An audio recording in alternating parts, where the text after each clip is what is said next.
शनिबार त छुट्टी त सबैको हुन्छ नि त हैन। अझ यो छुट्टीको कुरामा पनि हाम्रो सोचाइ भनेको यो 2 दिन हप्ताको 2 दिन छुट्टी हुनुपर्ने भन्ने यसमा के छ यार, यसमा के छ यार, यसमा शनिबार आइतबार भन्ने कुरा अस्ति धेरैजना साथीहरूसँग कुरा हुन्छ, आइतबारको एक दिन त चाहिन्छ यार भन्ने साथीहरू पनि कमी छैन।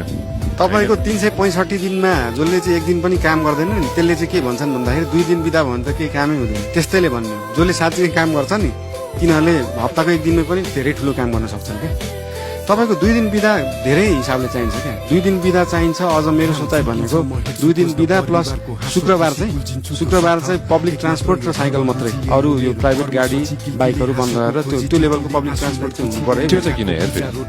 त्यो तपाईँको यो कल्चर डेभलप गर्नलाई भनेको 3 दिन तपाईँको ओपन भयो नि त। त्यसले गर्दाखेरि तपाईँको यही लोकल टुरिज्म पनि बढ्यो, बाहिरको टुरिज्म पनि बढ्यो। 3 दिन चाहिँ एकदमै ह्यासल फ्री नै हुन्छ क्या। त्यो भने शुक्रबार शनिबार आइतबार चाहिँ शनिबार आइतबार त बिदै भइसक्यो, भएपछि त्यहाँ त्यति धेरै जाम हुने कुरो भएन।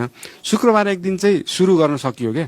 तपाईँले पब्लिक ट्रान्सपोर्ट मात्र युज गर्ने भनेपछि जसले चाहिँ यो कुरा बुझ्दै जान्छन् त्यसले त होइन यार यो गाडी भन्दा त पब्लिक ट्रान्सपोर्टमा सजिलो हुँदो रहेछ भने चाहिँ कल्चर